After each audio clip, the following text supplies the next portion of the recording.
أشهد أن لا إله إلا الله وحده لا شريك له وأشهد أن محمدا عبده ورسوله أما بعد فأعوذ بالله من الشيطان الرجيم بسم الله الرحمن الرحيم الحمد لله رب العالمين الرحمن الرحيم مالك يوم الدين إياك نعبد وإياك نستعين اهدنا الصراط المستقيم صراط الذين أنعمت عليهم غير المغضوب عليهم ولا الضالين. Bismillahirrahmanirrahim. Ahzab Savaşı ile ilgili olarak detaylardan bahsediyordum. Hayber'de bulunan Museviler nasıl sözleşmelerine bağlı kalmadılar ve isyan ettiler. Bunun sonucu ordu hazırlandı ve böylece onlar Müslümanlara Medine'ye saldırmak istediler. Onlar Müslümanları tamamen ortadan kaldırmak istediler. Bunların detayları tarihte daha fazla bulunmaktadır.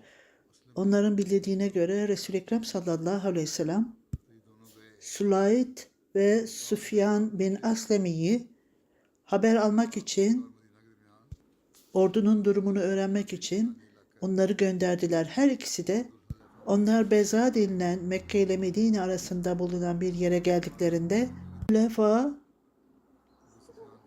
6-7 mil uzaktaydın şehirden. Ebu Süfyan'ın atları bu iki kişiye karşı tepki gösterdi ve onu fark ettiler. Sonuç olarak da her ikisi öldürüldü savaşta. Her ikisi de Resul-i Ekrem sallallahu aleyhi ve sellem'e götürüldüler ve Resul-i Ekrem sallallahu aleyhi ve sellem onları gömdü. Hendek kazacakları zaman söylendiğine göre Resul-i Ekrem sallallahu aleyhi ve sellem atına bindi. Birçok muhacir ve ensar da kendisiyle beraberdi ve o bir kamp kuracak yer arıyorlardı. Onlar uygun bir yeri Sala Dağı'nda arkalarını aldılar ve orayı uygun gördüler.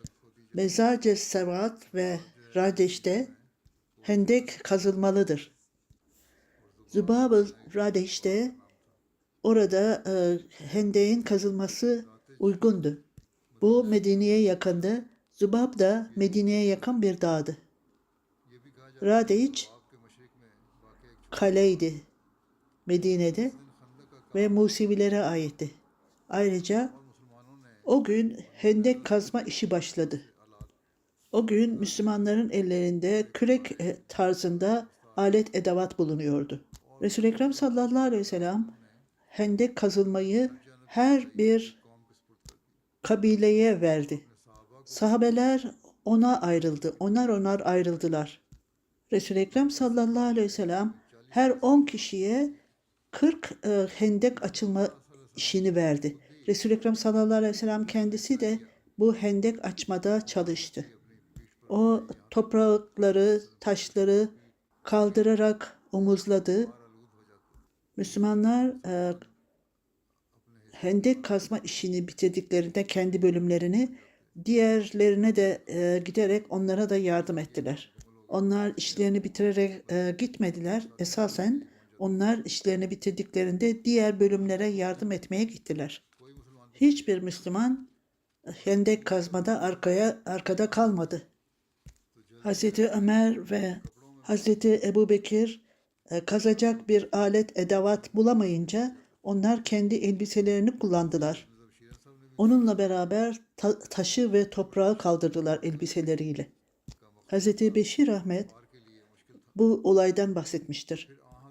Düşmanların bu kadar büyük bir ordusunu gözlemek, onları takip etmek çok zordu. Resul-i Ekrem sallallahu aleyhi ve sellem'in haber alma sistemi de sağlamdı. Kureyş'in ordusu Mekke'den ayrılınca Resul-i Ekrem sallallahu aleyhi ve sellem bunu haber aldı. Bunun sonucu olarak sahabelerini toplayarak onların fikirlerini aldı. Onların arasında Selman Farisi de bulunmaktaydı.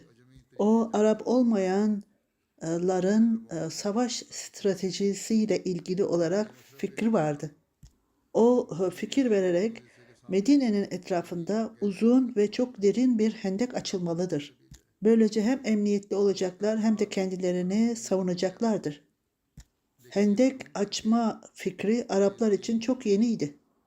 Bu hendek açma işi Arap olmayanlar arasında çok yaygındı ve başarılıydı.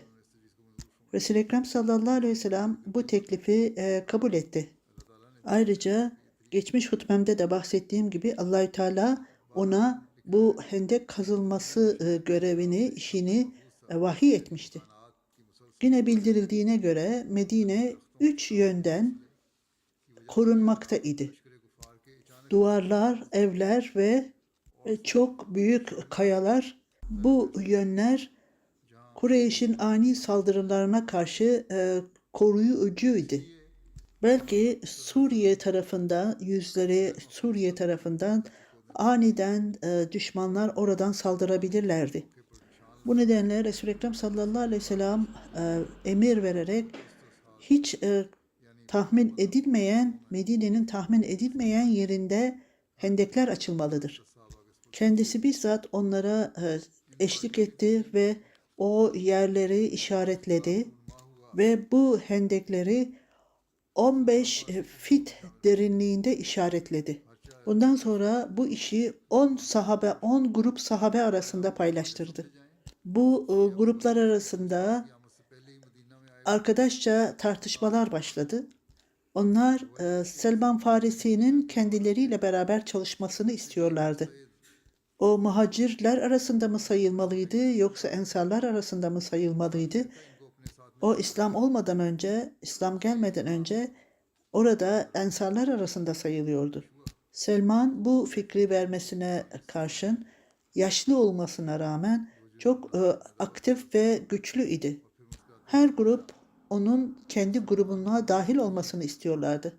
Bu fikir Resul-i Ekrem sallallahu aleyhi ve sellem'e getirildi ve Resul-i Ekrem sallallahu aleyhi ve sellem tebessüm ederek Selman ne ensardan ne de muhacirlerindendir. Esas olarak o Selman benim ailemdendir ve benim Ehl-i Beyt'ten sayılır. Ondan sonra Selman çok onur oldu ve Resul-i Ekrem sallallahu aleyhi ve sellem'in ailesinden sayıldı. Hendek kazma planı sona erdiğinde, plan sonlandırıldığında sonra sahabe işçiler gibi giyindiler ve savaş alanına indiler. Bu iş o kadar kolay bir iş değildi. Sadece zor olmakla kalmayıp çok soğuk bir mevsimdi. Bunun sonucu olarak bütün zorluklara göğüs germek zorundaydılar. Diğer işleri hepsi durmuştu bu hendek kazmadan dolayı. Sahabeler kendi hayatlarını kazanmak için çalışıyorlardı. Fakat bütün bu işleri durmuştu ve açlığa tahammül gösteriyorlardı. Hatta sahabelerin hiçbirisinin hizmetçileri ve yardımcıları yoktu. Hepsi beraber kendi elleriyle çalışıyorlardı. Bu 10 grup arasında başka bir grup daha oluşturuldu. Bu kazılan toprakları ve taşları onlar sepetlere veya bir takım taşıyıcı olan şeylere dolduracaklar ve böylece atacaklardı. Resul-i Ekrem sallallahu aleyhi ve sellem zamanının birçoğunu bu hendeğin yakınında geçirdi. O zaman zaman sahabelere katıldı. Ya hendeyi kazardı veya o taşı ve toprağı alarak atardı. Hendeğin kazılması esnasında morali yüksek tutmak için değişik şiirler yüksek sesle okunurdu.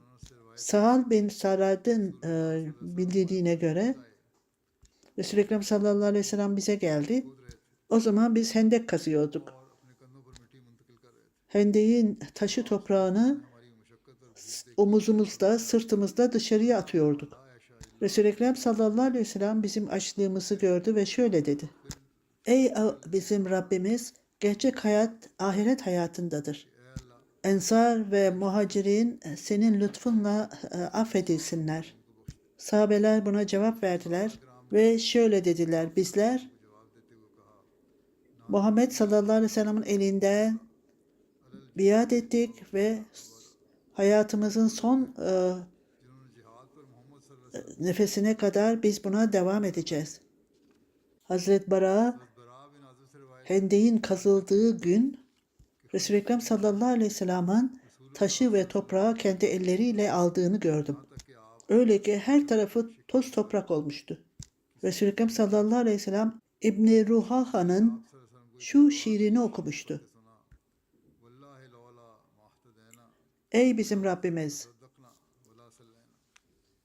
Senin lütfun olmasaydı biz hidayet bulamazdık veya sadaka vermezdik ve sana ibadet etmezdik. Ey Allah'ım! Bizi uzaklardan getirdin. Onun için kalbimize huzur indir, barış indir. Bu zorluk zamanında düşmanlara karşı gelmekte ayaklarımızı sağlamlaştır. Sen bilmektesin ki bu insanlar bize karşı ayağa kalktılar. Onlar zalimlikle bizi dinimizden döndürmek istiyorlar. Ey bizim Rabbimiz! Onların amacı bizi dinimizden döndürmektir. Onlar bizi dinimizden döndürmek için planlar yapmaktadırlar. Onların bu planlarına düşmeyelim biz. Bunu yüksek sesle okudular ve onlar bu şiirin son bölümünü uzun olarak yüksek sesle okurlardı. Bu hendeyi kazmak çok zor bir işti. Diğer sahabeler gibi Resul-i Ekrem sallallahu aleyhi ve sellem de tamamıyla hendek kazmaya katılmıştı. O zaman zaman hendek kazar, zaman zaman derinlemesine kazar, zaman zaman taşı ve toprağı toplayarak, alarak dışarıya çıkartırdı. Ve bazen onları sepet gibi bir taşıyıcıya koyar ve taşırdı. Bir gün Resul-i Ekrem sallallahu aleyhi ve sellem son derece yorulmuştu ve bir taşa dayanarak, kayaya dayanarak oturdu ve orada uyuyakaldı. Hazreti Ömer ve Hazreti Ebubekir onun yanında ayakta kaldılar ve geçen insanları durdurdular ki Resul-i Ekrem sallallahu aleyhi ve sellem'i uyandırmasınlar. Resul-i Ekrem sallallahu aleyhi ve sellem bir müddet sonra uyandı ve beni niçin uyandırmadınız dedi. Ondan sonra kalkarak yine hendeyi kazmaya başladı. Resul-i Ekrem sallallahu aleyhi ve sellem'in yaptığı dualarla bu zorluklar unutulmuştu. Onları destekleyen şiirler okulduğunda bunlar bile bir eğlenceydi onlar için. Bir keresinde Hazreti Zeyd bin Sabit o zaman çok genç bir delikanlıydı. Hendeyi kazarken hendeyin içinde uyuyakalmıştı. Arkadaşlarından birisi onun kazmak için kullandığı bütün aleti edevatı topladı aldı. Uyandığında hiçbir aletinin edevatının kendisiyle beraber olmadığını görünce arkadaşları eğlenmeye başladılar. Resul-i Ekrem sallallahu aleyhi ve sellem bunu öğrenince o delikanlıya ey oğlum sen öyle derin uyudun ki aletin edevatının nereye gittiğinin farkında bile değilsin. Başka bir söylentiye göre Resul-i Ekrem sallallahu aleyhi ve sellem'in kendisi Zeyd'e giderek ona gülümsedi ve onu hem eğitmek istiyordu hem de onu uyarmak istiyordu. Ona ey uyuyan çocuk senin alet edevatın nerede? Arkadaşı Amir-i Mümin'in hepsi burada dedi. Huzur onlara hiç kimse savaş alet ve edevatlarını alıp huzursuzluk yaratmamalıdır dedi. Her günkü çok büyük yorgunluktan ve Resul-i Ekrem sallallahu aleyhi ve sellem'in dualarının neticesinde artık hendek kazılma işi bitmişti. Bu Müslümanları daha da güçlendirmişti. Hendek kazıma işi kaç gün sürmüştü? Bazıları 6 gün, bazıları 10 gün, bazıları 15 gün diyorlardı. Hatta bazıları bile bir ay sürdü diyorlardı. 15 gün ile bir aylık dönem daha uygun olarak kabul edilmişti.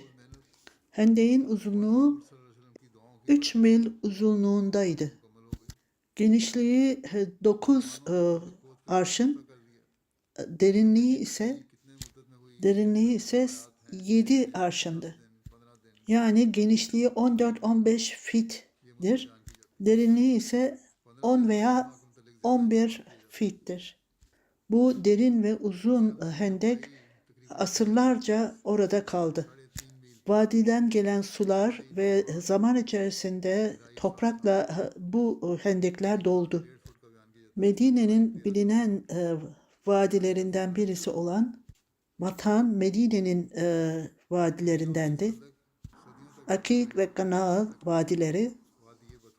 Sonra zamanla insanlar bu hendekleri doldurdular ki rahatlıkla gidip gelsinler.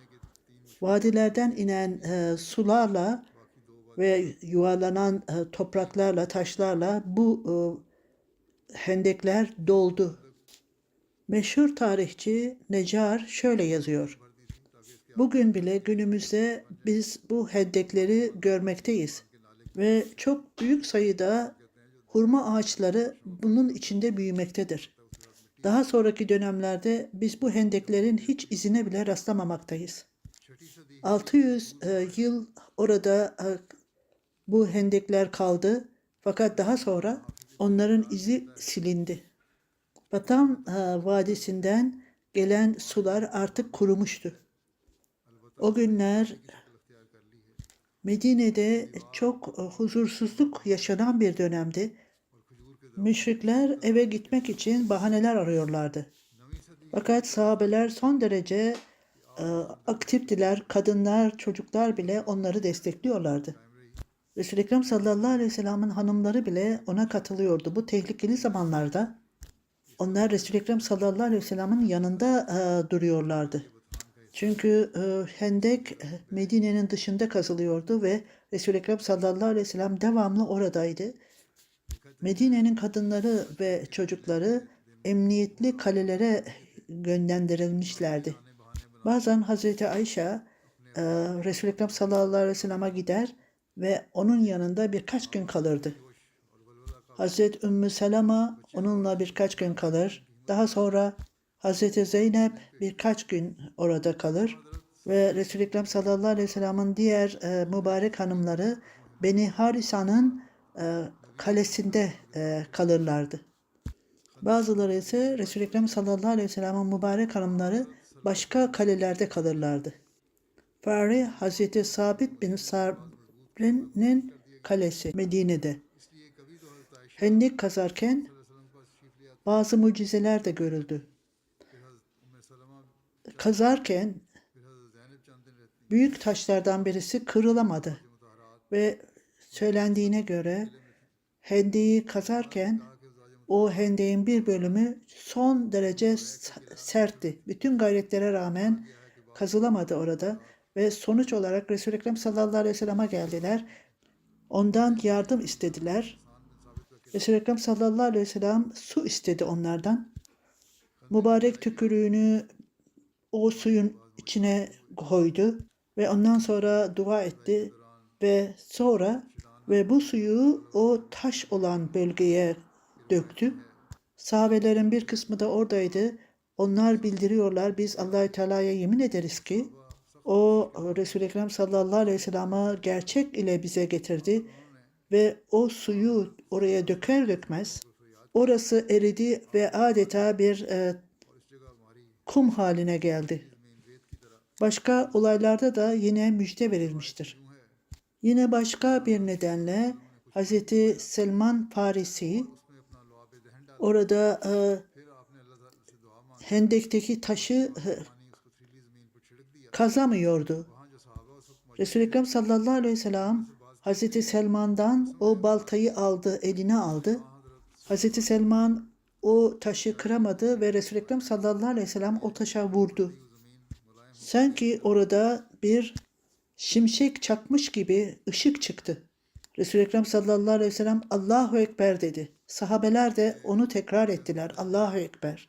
Sonra Resul-i Ekrem sallallahu aleyhi ve sellem yine baltayı taşa vurdu ve yine oradan şimşek gibi ışıklar çıktı. Allah-u Teala'ya yine Allahu Ekber dedi Resul-i Ekrem sallallahu aleyhi ve sellem. Sahabeler de bunu tekrar ettiler. Ve o taş da kırıldı. Resul-i Ekrem sallallahu aleyhi ve sellem üçüncü kez yine baltayla taşa vurdu ve o taşın diğer bölümleri de kırıldı. Yine oradan ışık çıktı ve Resul-i Ekrem sallallahu aleyhi ve sellem Allahu Ekber dedi. Sahabeler de Resul-i Ekrem sallallahu aleyhi ve sellem'den sonra tekrar ettiler. Allahu Ekber dediler. Selman Farisi onun yanındaydı. O, ey Allah-u Teala'nın Resulü, baltayı taşa vurduğunuzda biz oradan ışık çıktığını gördük. Siz Allahu Ekber dediniz. Resul-i Ekrem sallallahu aleyhi ve sellem, ey Selman, yine ışığın parladığını gördün mü orada? O, evet Allah-u Teala'nın Resulü, evet gördüm dedi. Ben de onu gördüm dedi. Resul-i Ekrem sallallahu aleyhi ve sellem bunun üzerine ilk ışık bana Hüsrev'in saraylarını gösterdi. Cebrail aleyhisselam bana sizin insanlarınız burada üstün gelecektir dedi. İkinci ışıkta ben Roma'nın beyaz saraylarını gördüm. Cebrail aleyhisselam bana haber verdi. Sizin milletiniz zafere ulaşacaktır. Üçüncü ışıkta ben Sena'nın saraylarını gördüm dedi. Cebrail aleyhisselam sizler bunlara üstün geleceksiniz dedi. Ve herkes Allahu Ekber dedi. Bu verilen söz gerçek sözdür. İlki Suriye'nin anahtarlarıydı. Resul-i Ekrem sallallahu aleyhi ve sellem Selman Farisi'ye farklı şeyler söylüyordu. Ey Allah-u Teala'nın Resulü, siz doğru şeyleri söylediniz. Bunlar doğru alametlerdir. Resul-i Ekrem sallallahu aleyhi ve sellem Fars'ta o yerlerden bahsedince Selman Farisi evet ya Resulallah işte aynen öyledir dedi. O Allah-u Teala'ya yemin ederim ki Resul-i Ekrem sallallahu aleyhi ve sellem peygamberdir. O Selman'a ey Selman bu zaferler benden sonra verilecektir dedi. Suriye kazanılacaktır. Her kul oradan çıkartılacak ve Suriye'ye hakim olunacaktır. Ondan sonra hiç kimse sizinle savaşmayacaktır. Sonra Hisro öldürülecek ve ondan sonra Hisro'yu bulamayacaksınız. Bundan sonra münafıklar alay ettiler ve güldüler. Müslümanlar hayal görüyorlar dediler. Ve onlarla alay ettiler. Müslümanlar çaresizdirler. Bütün bu zayıflık ve çaresizlik içerisinde bütün bu zaferleri nasıl elde edebilirler? Tarihte yazıldığına göre bu zorlukta, ümitsizlikte ve çaresizlikte önceden verilen haber gerçekten Müslümanları motive etmişti. Fakat münafıklar diğer taraftan alay etmeye başlamışlardı. Onlar Resul-i Ekrem sallallahu aleyhi ve sellem size Suriye'nin anahtarını vereceğini söylüyor. Fars, Medyen ve Sana siz hendek kazıyorsunuz kendi canınızı kurtarmak için. Hatta kendi şehrinizden dışarıya çıkmak için gücünüz bile yok. Ve tuvalete gitmek için bile bu uzağa gitmeniz gerekiyor. Ve bunun üzerine Allah-u Teala ayeti kerimeyi indirdi.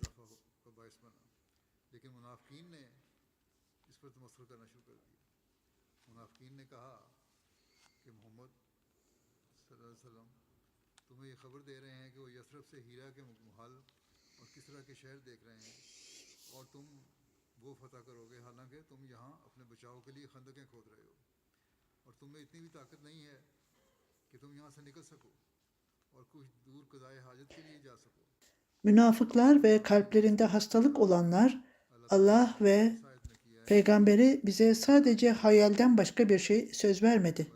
İnsanlar birkaç yıl içerisinde Hz. Ebubekir ve Hz.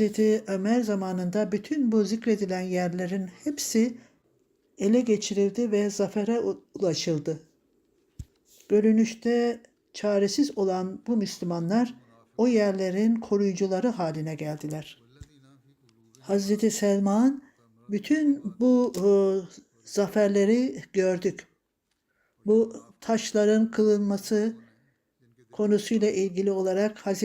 Mirza Beşir Ahmet bunu kendi kitabında da belirtti. Bu zorluklarda taş kırılmıyordu ve sahabeler 3 gün açlıktan bayılmak üzereydik. Başarılı olamıyorduk ve Resul-i Ekrem sallallahu aleyhi ve sellem'e bir taş vardır ki orada kırılmıyor. Resul-i Ekrem sallallahu aleyhi ve sellem o zaman da çok açtı ve midesine taş bağlamıştı ve hemen giderek bir baltayı aldı ve oraya vurdu. Ve orada o taştan ışıklar çıktı ve Allah Teala büyüktür. O Suriye'nin krallığı bana verildi ve Suriye'nin sarayları bana gösterildi. Yine vurduğunda o taşın bir bölümü kırıldı ve Resul-i Ekrem sallallahu aleyhi ve sellem ikinci defa baltayı vurdu. Yine oradan ışık çıktı. Şimdi Medine'nin sarayları bana gösterildi ve yine taş kırıldı. Üçüncü kez Resul-i Ekrem sallallahu aleyhi ve sellem baltayı vurunca bu da başka bir ışık çıkarttı ve Resul-i Ekrem sallallahu aleyhi ve sellem Allahu Ekber dedi ve şimdi bana Yemen'in anahtarları verildi ve bana Sana'nın kapıları gösterildi. Sonuç olarak bu tamamen kırıldı. Başka bir söylentiye göre o her nedenle Resul-i Ekrem sallallahu aleyhi ve sellem Allahu Ekber dedi ve ondan sonra sahabeler de bunu gördüler ve geçici olarak bu sıkıntı ve zorluklara rağmen Resul-i Ekrem sallallahu aleyhi ve sellem'in gördüğü bu önceden verilen haberlerde sıkıntılar, problemler giderildi. Gelecekle ilgili olarak onlara haber verildi ve fakat görünüşte o zaman da öyle bir zor durumdaydılar ki Medine'nin münafıkları onlarla alay etmeye başlamışlardı. Onlar daha kendi şehirlerinin dışına gidecek güçleri bile yok. Sezar'ın krallığına mı hevesleniyorlar? Fakat Allahü Teala'nın gözünde bütün bu nimetler Müslümanlar için karar verilmişti. Bu sözler gerekli zamanlarda gerçekleşmiş. Resul-i Ekrem sallallahu aleyhi ve sellem'in son günlerinde bile hülafaların döneminde bunlar gerçekleşmiş ve bu Müslümanlar için çok büyük bir iman artırıcı önem taşımıştı. İkinci Halife Hazretleri Müslüman Ahmediye cemaatinin ikinci halifesi Hendek kazıldığında yerdeki büyük bir taş hiçbir sahabe tarafından kırılamamıştı. Sahabeler Resul-i Ekrem sallallahu aleyhi ve sellem'e haber verdiler ve Resul-i Ekrem sallallahu aleyhi ve sellem kişisel olarak oraya gitti. O eline baltayı aldı ve çok güçlü olarak o kayaya, taşa vurdu. Ve bunun sonucu ışık geldi ve ondan sonra Allahu Ekber dedi. Tekrar bir kere daha balta ile taşa vurduğunda yine ışık çıktı ve yine Allahu Ekber dedi Resul-i Ekrem sallallahu aleyhi ve sellem. Üçüncü kez yine taşa vurunca yine ışık çıktı ve taş paramparça oldu. Daha sonra sahabeler Resul-i Ekrem sallallahu aleyhi ve sellem'e niçin Allahu Ekber diyorsunuz diye sordular. Ben 3 kere bu taşa vurdum ve Allah-u Teala tarafından İslamiyet'in zaferi bana 3 kez gösterildi. İlk ışıkta Suriye'nin saraylarını gördüm. Sezar'ın Roma İmparatorluğu, o sarayın anahtarları bana verilmişti. İkinci kez vurduğumda Fars'ın Madain saraylarını gördüm. Fars İmparatorluğu bana verilmişti. Üçüncü kez Sena'nın kapıları bana gösterildi. Yemen'in krallığı bana verildi. Bunlar Allahü Teala'nın bana gösterdiği şeylerdir ve Allahü Teala düşmanlar hiçbir zaman zarar veremeyeceklerdir. Bu mucizeler daha da devam etmektedir. Yine yiyecekle ilgili olarak mucize bu da görülmektedir ki Hz. Cabir bin Abdullah yiyecek istedi ve buna istedi. Hz. Cabir Resul-i Ekrem sallallahu aleyhi ve sellem'in zayıflığını ve açlığını gördü ve onun midesine taşı bağladığını gördüm. Orada sahabeler de oradaydı ve hiç yiyecek yememişlerdi. Cabir'in bildirdiğine göre ben Resul-i Ekrem sallallahu aleyhi ve sellem'den izin istedim eve gitmek için. Bana izin verdi ve eve gittiğimde hanımıma Resul-i Ekrem sallallahu aleyhi ve sellem'in çok zorlukla açlık çektiğini gördüm ve ben buna tahammül edemem. Yiyecek var mı evde dedim. Evet dedi. Arpa unu var ve ayrıca küçük bir keçimiz var dedi. Keçi eti var. Keçiyi kestim ve hanımım eti ateşe koydu. Yiyeceğimiz çok az dedi. Beni Resul-i Ekrem sallallahu aleyhi ve sellem'in önünde mahcup etme.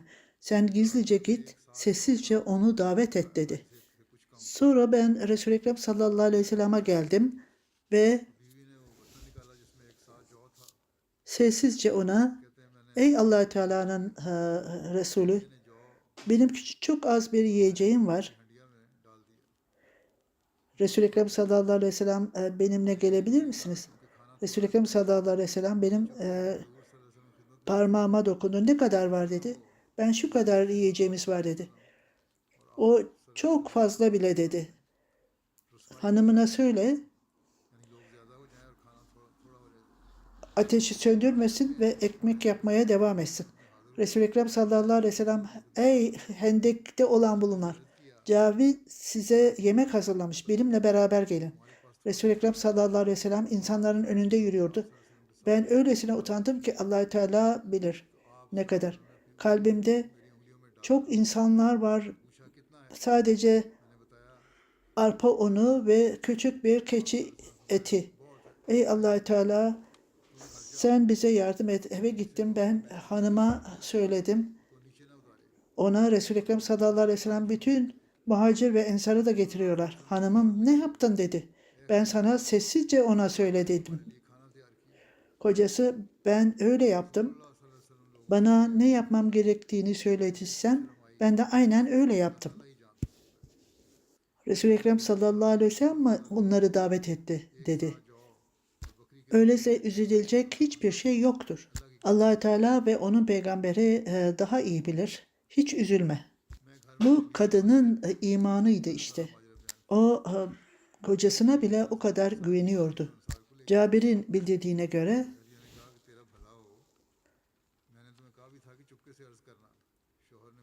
Resul-i Ekrem sallallahu aleyhi ve sellem evimize geldi ve ilk kez 10 kişi gelsin. İnsanlar onar geldiler. Cabir'in hanımı ununu yoğurdu. Resul-i Ekrem sallallahu aleyhi ve sellem tükürüğünü koyarak onu nimetlendirdi. Ondan sonra yiyeceği eti pişen eti getirdi, ekmeği getirdi ve onu dışarıya çıkarttı yiyecek. Ekmeği ve yiyeceği beraberce yediler. Resul-i Ekrem sallallahu aleyhi ve sellem ekmeği parçalara ayırdı. Eti sahabelere beraberce bir grup yedikten sonra ikinci grubu çağırdı ve böylece 1000 kişi yedi. Ve hala yiyecek vardı. Un hala oradaydı ve yiyecek de oradaydı. Resul-i Ekrem sallallahu aleyhi ve sellem de yedi ve insanlar çok açtılar. Hz. Mirza Beşir Ahmet de bu konudan bahseder ve sahabeler Cabir bin Abdullah Resul-i Ekrem sallallahu aleyhi ve sellem zayıflığını görmüş, yüzünden anlamıştı ve eve gitmek için izin istemişti. Eve girince hanımına sanki Resul-i Ekrem sallallahu aleyhi ve sellem çok sıkıntı çekiyordu açlıktan dolayı yiyecek bir şey var mı dedi. Evet arpa unu ve keçi var. Cabir e, keçiyi kesti ve yiyecek hazırla dedi ve hanımı benim Resul-i Ekrem sallallahu aleyhi ve sellem'in önünde rezil etme ve yiyeceğimiz çok azdı. Ben gittim ve Resul-i Ekrem sallallahu aleyhi ve sellem'e sessizce ya Resulallah, ey Allah Teala'nın Resulü, yiyecek et ve un var, hanımıma yiyecek hazırlamasını söyledim. Yemeği hazırla dedim. Lütfen geliniz dedim. Resul-i Ekrem sallallahu aleyhi ve sellem, ne kadar et yiyeceğiniz var? Ben şu kadar yiyeceğimiz var. Resul-i Ekrem sallallahu aleyhi ve sellem bu olduğundan fazla. Bütün insanları çağırdı. Ey Ensar ve Muhacirinler, benimle beraber gelin. Cabir sizin için yemek hazırlamış. Gidelim de yiyelim. Bu bu dönemde 1000 kişi aç yiyordu. Cabir gitti ve hanımına ben gelinceye kadar ateşi söndürme ve ekmeği de yapmaya devam et dedi. Cabir eve gitti ve hanımına olanları anlattı. Çok az bir yiyecek var. Bu kadar kişiye ne kadar, nasıl yiyecek yetecektir? Resul-i Ekrem sallallahu aleyhi ve sellem o tencerenin üzerine dua etti ve sonra Resul-i Ekrem sallallahu aleyhi ve sellem yiyeceği dağıtmaya başladı dışarıya götürüp. Cabir, Allah-u Teala'ya yemin ederim ki diyor, benim hayatım onun elinde olan Allah-u Teala'ya yemin ederim ki herkes yiyecek yedi ve hala tencerede yemek vardı ve ekmek de hala sanki hiç yenilmemiş gibiydi. Ahzab Savaşı ile ilgili olarak detaylardan daha sonra bahsedeceğim. Şimdi yine dikkatlerinizi duaya çekmek istiyorum. Duaya çok dikkat ediniz. Allah-u Teala imanımızı arttırsın. Her ülkede, Bangladeş'te, Pakistan'da her Ahmedi bütün kötülüklerden korunsun ve dünya devamlı onlar ateş yakmaktadırlar. Allah-u Teala bütün dünyayı korusun. Allah-u Teala rahmet eylesin. Allah-u Teala koruyandır ve güce sahiptir. Eğer onlar reforme olmak için güçlerini ortaya koyarlarsa onlar zorluklardan ve felaketlerden uzaklaşacaklardır. Allah-u Teala onlara anlayış versin.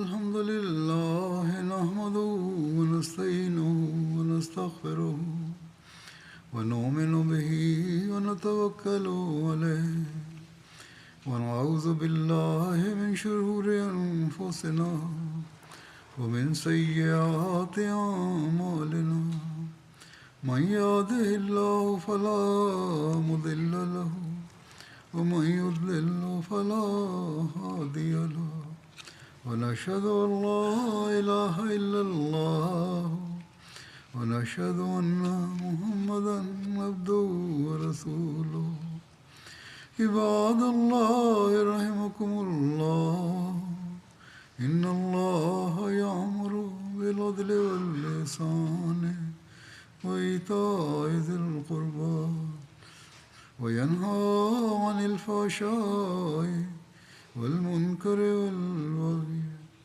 يعظكم لعلكم تذكرون واذكروا الله يذكركم وادعوه يستجب لكم ولذكر الله أكبر